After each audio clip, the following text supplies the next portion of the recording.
Ce mardi 14 mars est un jour décisif pour Pierre Palmade. La Cour d'appel de Paris, qui a d'abord reporté sa décision, a statué sur la mise en liberté de l'humoriste. Ce dernier sera-t-il finalement placé en détention provisoire? Réponse ci-dessous. Le nom de Pierre Palmade est sur toutes les lèvres depuis le 10 février 2023.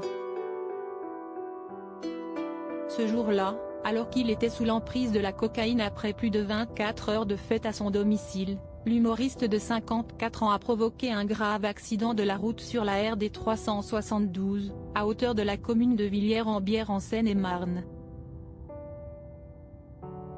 Déviant de sa voie, il a percuté frontalement un autre véhicule dans lequel se trouvait un homme, son fils de 6 ans et sa belle-sœur de 27 ans, enceinte, qui a perdu son bébé dans le choc.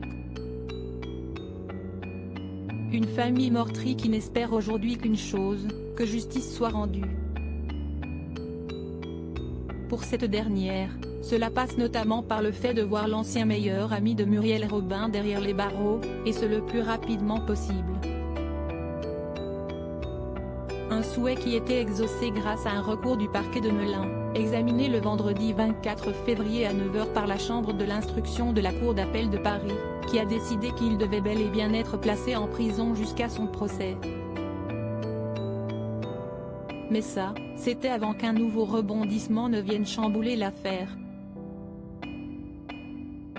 Pierre Palmade ne sera pas placé en détention provisoire. Pierre Palmade ayant été victime de plusieurs AVC depuis son hospitalisation, ses avocats ont estimé que son état de santé ne permettait pas son placement en détention provisoire. Le 6 mars dernier, la juge d'instruction de Melun, qui est en charge de l'enquête, a donc accédé à une demande de mise en liberté formulée par le comédien. Même s'il est toujours hospitalisé et sous contrôle judiciaire, il était donc considéré comme libre. Mais, dans la foulée, le parquet a fait appel avec un référé détention, qui a eu pour effet de suspendre la décision.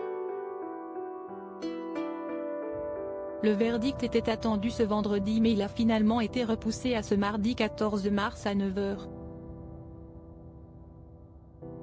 Résultat, l'ancien acolyte de Michel Larocque est maintenu sous contrôle judiciaire et ne sera donc pas placé en détention provisoire.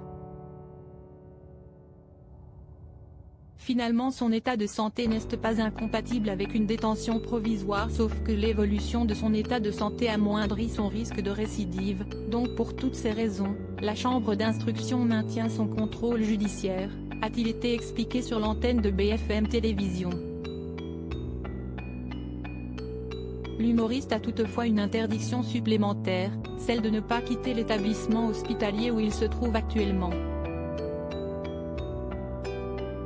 Libre donc, mais pas tant que ça.